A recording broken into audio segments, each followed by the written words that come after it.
get another branch, and we defeated it. Zonai confirmed.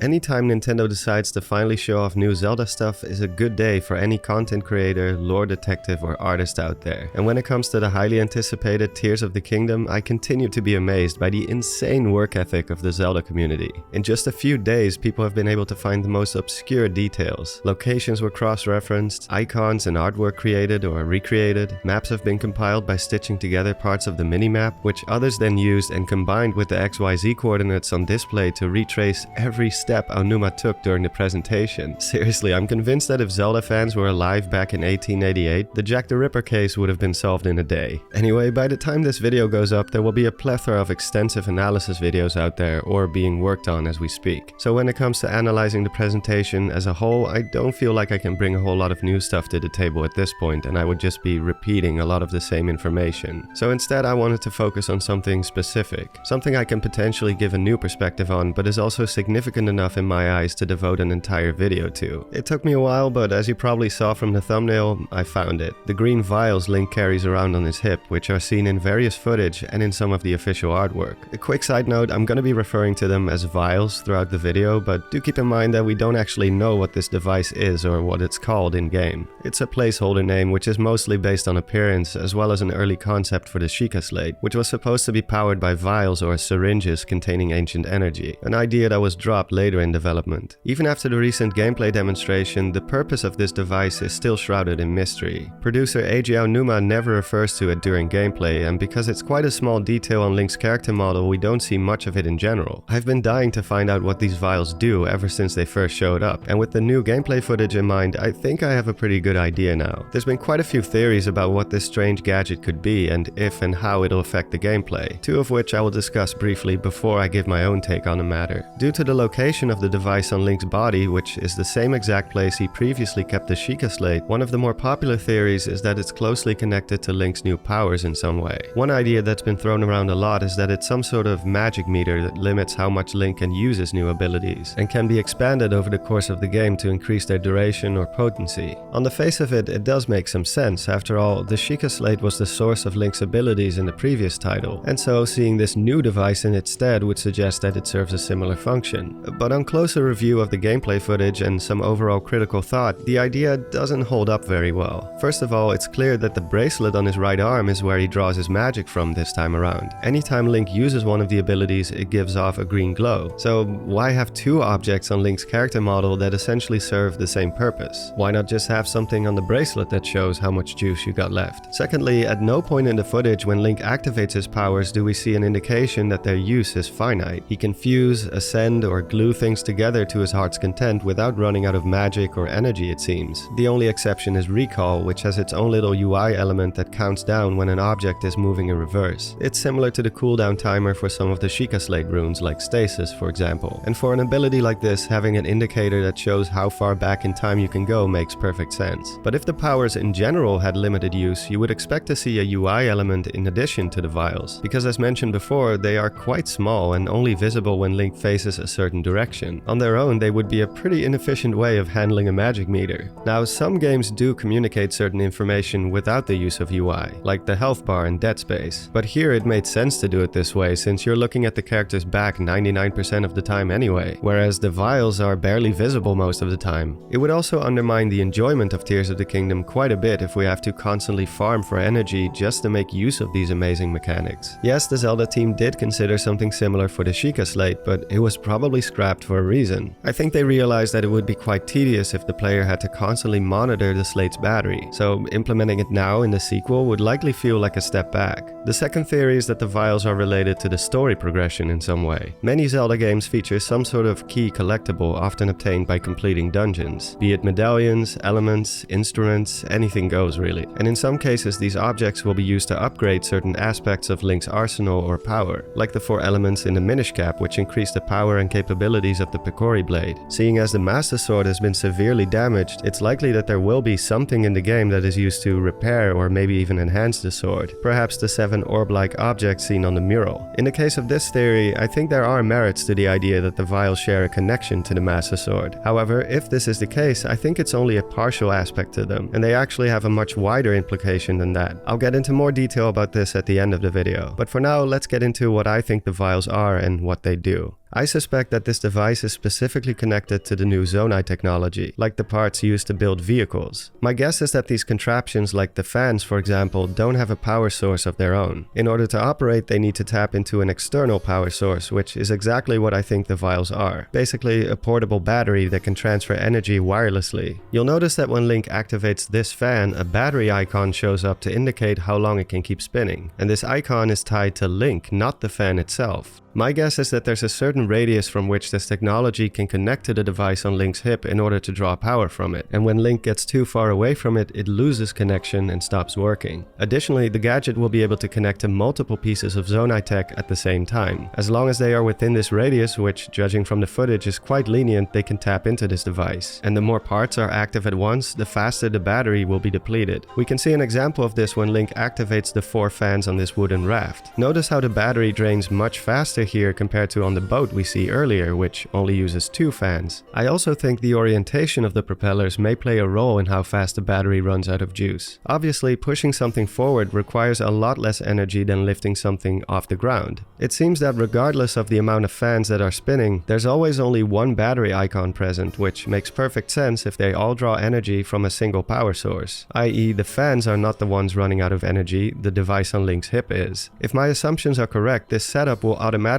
solve a couple of issues. For example, say Link falls off this flying machine. If the fans had their own power source, the vehicle would likely continue to move without him for as long as their batteries last. But if they rely on a connection with the vials, they will stop working as soon as Link falls down far enough away from them, which prevents this flying machine from going on its own journey. It also puts a limit on how far you'll be able to travel with these vehicles depending on how far along you are in the story or how much you've explored Hyrule, which also ties into the possibilities for upgrading this device. One visual detail that could prove a connection between the Zonai tech and the vials is that if you look closely, you can see that each individual vial is made up of 3 segments, and the battery icon has 3 bars as opposed to just one single bar. In most of the footage we've seen, as well as in the official artwork, Link is in possession of 4 vials. However, in the gameplay demonstration, he only has 1, which makes sense because it's clear that the gameplay shown takes place in the early game, right after the tutorial section has been completed. For me, this also rules out the idea that each vial represents one of Link's powers, which has been suggested in the past. But obviously this doesn't match. After all, he only has 1 vial here, and yet he has access to 4 abilities. I suspect that when we first obtain this device, it'll come with either 1 vial already installed, or the first vial is collected on the tutorial island. We do see a battery icon on the minimap. If I had to guess, this could be an upgrade station where you can exchange 1 or more collectibles for a new vial, or maybe just a third of one. And the more you have, the longer you'll be able to power these vehicles. They will no doubt place a heavy restriction on this in the early game to prevent the player from being able to reach every island right from the get-go. If not, it would completely nullify every other method used to reach the islands, like recall for example. And the footage does seem to reflect this restriction. The speed at which the battery depletes when this raft takes to the sky clearly shows that it's not gonna get more than a few feet off the ground. Not exactly a viable option to reach new heights. But as stated before, the more vials are added to Link's new gadget, the greater the distances he'll be able to traverse, and the more pieces of tech he'll be able to power at the same time, providing the option to build more elaborate vehicles in the future. In the case of the car, we can even see an object in the back that looks like a bigger version of the vials, and I'm quite confident that it's based on the same concept. Apparently at some point we can attach an extra power source in addition to the vials to get even more out of these vehicles. The car consists of quite a few different parts, like a steering wheel, 2 headlights, and at least 2 wheels, maybe even 4 if it's a 4-wheel drive, all of which will likely take up their own share of battery power. Judging by how fast 1 vial drains when using 4 fans, I can imagine that this car probably wouldn't get very far on just the vials alone. So the option for an extra battery is no doubt crucial for more complicated vehicles like this one.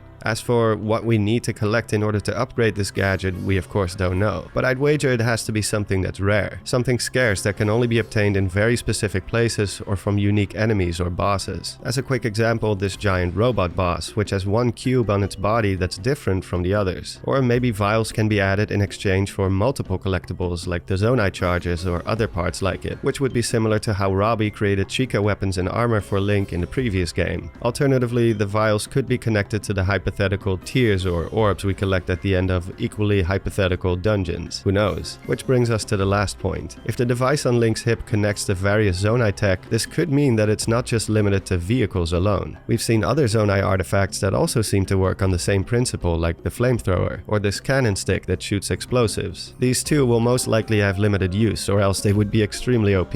So when Link activates the flamethrower, for example, it's possible that it will drain the vials in the same way the vehicles do. The footage shows that the battery does charge back up again on its own once the fan is deactivated. So if the Zonai weapons operate on the same principle as the vehicles, this would provide an effective cooldown on these weapons, where you have to wait for the battery to charge back up again. It may even punish you with an extended cooldown if you let it drain all the way, similar to the stamina meter. And as you upgrade your vials, these types of weapons become increasingly more viable in combat. Speaking of combat, the same thing may apply to the Master Sword as well. This is highly speculative, and I could definitely see that the Master Sword will work on a completely different principle, but let's say that as opposed to being reforged with steel, the broken parts of the sword will instead be restored or partially replaced by Zonai technology. After all, in the game's logo, we do see that half of the sword has been replaced by some sort of green energy. If this is the same energy that powers the vehicles and other Zonai tech, it's possible that this new version of the Master Sword also draws energy from the vials, meaning that similar to Breath of the Wild, the Master Sword can run out of juice once again. I know some found the limited use of the Master Sword disappointing, but it was obviously done to prevent every other weapon from being made obsolete by the legendary blade. It was a necessary trade-off, and I'm sure it'll work similar in this game, especially since the new fuse ability is such a cool addition. That isn't to say that the sword won't become an infinite weapon later on, but if it does, it will likely be close to the end of the game. Anyway, I think that does it for now. I'm not too sure how many videos I'm gonna be putting out about the gameplay demo because, honestly, I think a lot of it speaks for itself and was explained pretty well by Aonuma himself. Of course, if I manage to catch something significant in the background or something like that, I'll look into the possibilities for more videos. But I don't intend on milking this presentation for every little detail. If you want to catch some of my stray thoughts and small discoveries, you can keep an eye on my Twitter. As always, I will save any Patreon and member shoutouts for the bigger stuff. So for those of you who joined after my recent video about the Triforce, just hang on a little longer. That is all for now, and I hope to see you all next time.